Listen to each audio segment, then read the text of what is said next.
Sveiki gyvi. Ir vėl aš mėgaujuosi prie pažaislio pavasarinę saulę, kurį jaučiu, kad labai greitai man nulups nosį, nes labai atpratus oda nuo D vitamino pozityvo ir saulės. Ir kažkaip ilgą laiką jau nebuvo jokių video. Atsimenu po pirmo video apie meilės sąvoką. Kažkas paklausė mane, sako, o tai kas yra tas vyriškumas, kas yra moteriškumas, tas toksai gilesnis, būtent ne medijos sukurtas. Nes labai yra įdomus suvokimas, kada kiekvienas savo galit paklausti, o kas, jeigu dabar staigiai pagalvojus ir uždavus savo klausimą, kas yra vyriškumas? Mūsų vyriškumą labai apibrėžia mūsų vartojamas turinys. Tai visa ta medija, kuri visą laiką rodo didelius raumenis, visą laiką rodo vyrą kaip finansiškai nepriklausomą, daug uždirbantį, su kostiumėliu, lagaminėliu.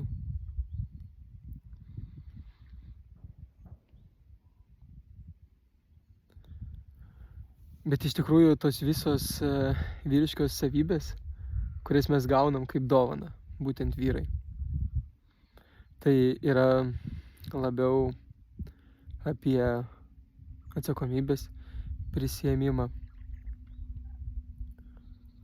Būtent apie patikimumą kažkokį tai spinduliuojamą, kad tavimi kaip vyrų galėtų pasitikėti. Taip pat savo poreikių valdymą, nes vyras turi būti tvirtas. Neturėtų priklausyti nuo kasdienių tokių buitinių poreikių.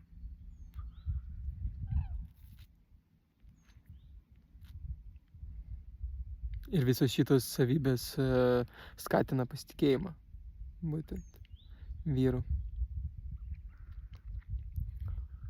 Taip pat vyro savybė labai svarbi gebėjimas vesti kitus per sunkumus.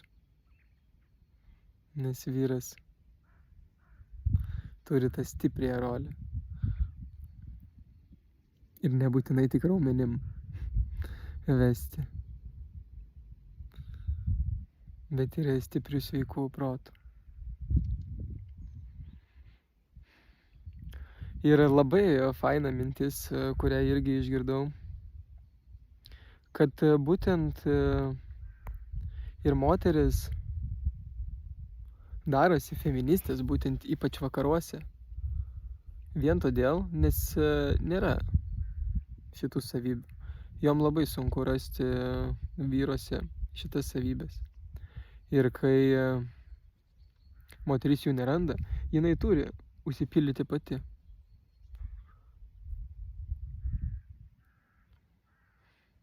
Todėl labai svarbu vyrui suvokti, kad ne tik vyriškumas yra susijęs su socialinės medijos paveikslu, o yra ir tas giluminis, tas dovanos gimimo suteiktas. Vis tiek mes turim rolę. Ir tą rolę reikia mokėti vadovautis.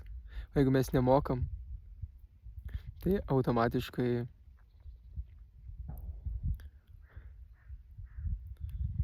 blogai žaidžiam šitą žaidimą. Ir tada visuomenė po truputėlį adaptuojasi, iškrypsta į vairias pusės. Jo, tai vat būtent iš to ir yra tas feministis. Jeigu kalbant apie moteriškas savybės, tai moteriškos savybės ir yra apie palaikymą. Apie palaikyti santykį ir visą bendrumą. Žinote, čia kaip Dažniausiai, jeigu kyla konfliktas, tai moteris ateina iš karto sutaikyti visus. Tai va tą bendrumo tokį kūrimą.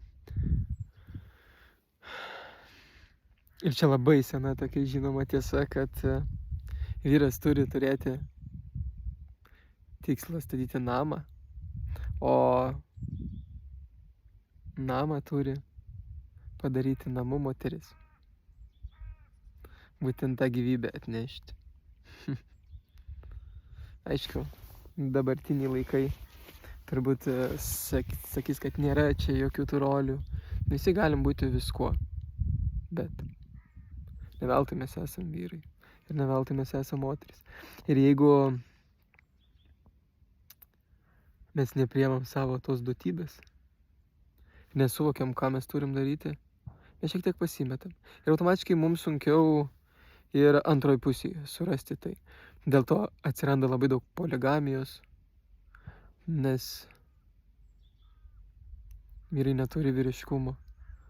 Moteris tada turi užsipildyti save feministiškumu. Ir taip gaunas, kad nesam savo rolės. Taip. Bet labiau norėčiau turbūt pakalbėti ne apie tai. Čia tik tai toksai, gal šiek tiek per ilgas intarpas. Bet pagrindinė tema, apie kurią norėčiau šiandien pakalbėti, tai apie dvasingumą. Kodėl dvasingumas yra toksai tampantis tabu? Labai demonizuojamas stipriai žodis. Nežinau net kodėl. Kai pagalvoji, kiekvienas iš mūsų, netgi kuris bando eiti dvasingumo keliu, ar bando kažko tais tikėti daugiau, jam darosi gėda. Bet gėda neturėtų būti. Turėtų žmogus didžiuotis tuo, kad bando pamatyti pasaulį šiek tiek plačiau.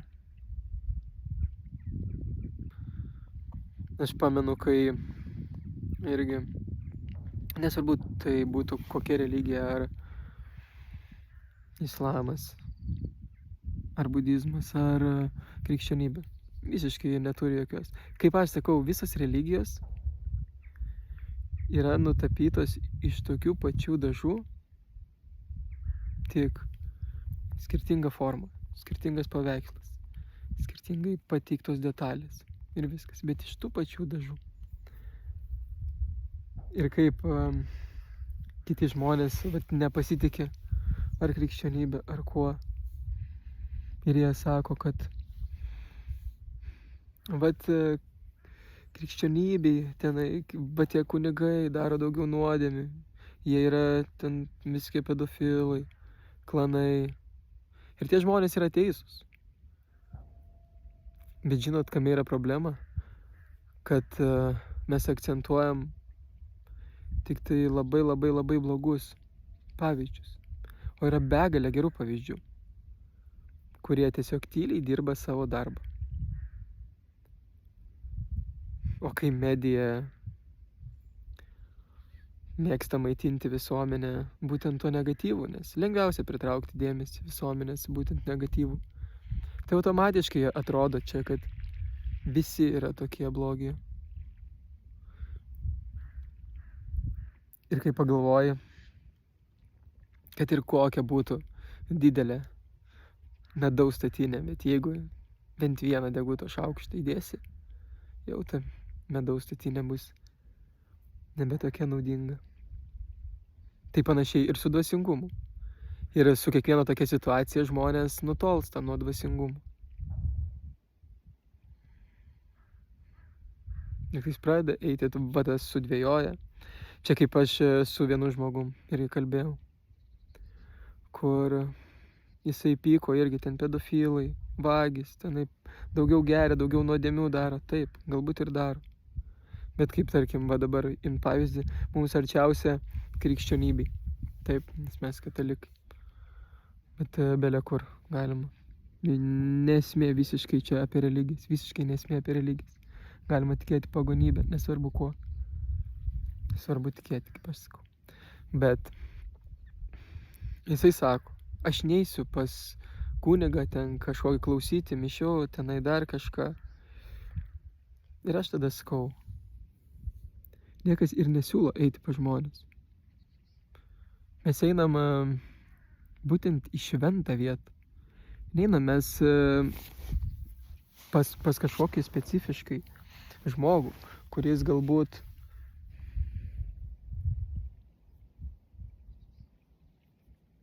lygiai toks pat pavargęs, lygiai toks pat nelaimingas. Ir mes galbūt tą jaučiam. Bet mes ateinam, kaip aš sakau, į įmelstas vietas. Daug žmonių įmelstas vietas. Nesvarbu, ar tai būtų kažkokia gamtos oazė, ar tai būtų koplytėlė, ar tai būtų kažkokie tais šventi akmenys ar pagonių ritualų centrai, kažkokie, nesvarbu, piliakalniai. Visiškai neturi esmės.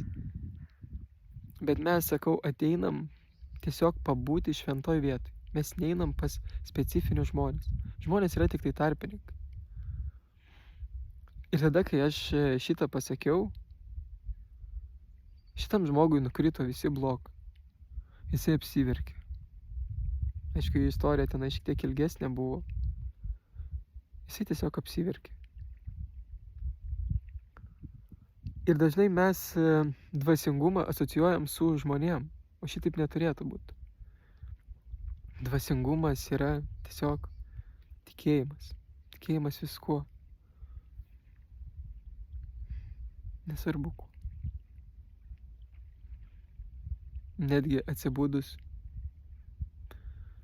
puikia diena ar puikia sveikata. Labai fainai vienas žmogus pasakė, senai čia. Irgi liktais baptistas.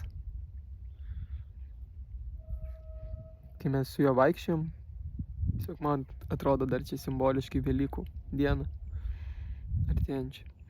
Tai vaikščiojom ir aš jo paklausiu kažką apie tikėjimą, apie būtent tos kvestionavimus, kad tu apčiuopt negali nieko, būtent religijai.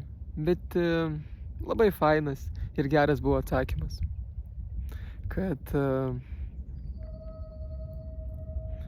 tada, kada tu sužinai, tai jau nebėra tikėjimas. Ir man tuo metu šito pakako. Tikėjimas nebebūna tikėjimu, kai tu žinai faktiškai. Tikėjimas yra labiau jautimas. Ir to jautimo mums reikia kasdieną vis daugiau, kad mes pajaustumėm daugiau saulės, daugiau šviesos, daugiau meilės. Ir nesvarbu, ar tai būtų tikėjimas gamta, tikėjimas kažkokia religija, ar tikėjimas savim. Tiesiog turim tikėti. Todėl aš ir linkiu visiems gyvenime daugiau tikėjimo. Ir nesvarbu, ar tai būtų religija ar kas, nebijoti to dvasingumo. Nereikia demonizuoti to dvasingumo sąvokos, jas slėpti netgi žmonėms, tiems, kurie tai jaučia, kurie lygtais norėtų pasidalinti kažkuo, pasidžiaugti, bet tiesiog bijo kartais. Tai visiems linkiu daugiau tikėti, mažiau galvoti ir po truputėlį sujungti kūną su savo vidum. Kad ir kaip žmonės vadina sielą, dvasia, nesvarbu. Bet po truputėlį eiti arčiau viens kito.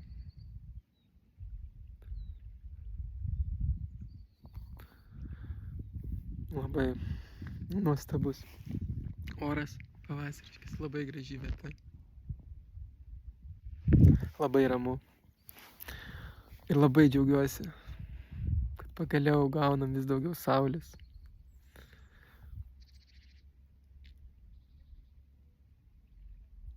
o saulė duos tikrai visiems daugiau tikėjimo. Būkit laimingi.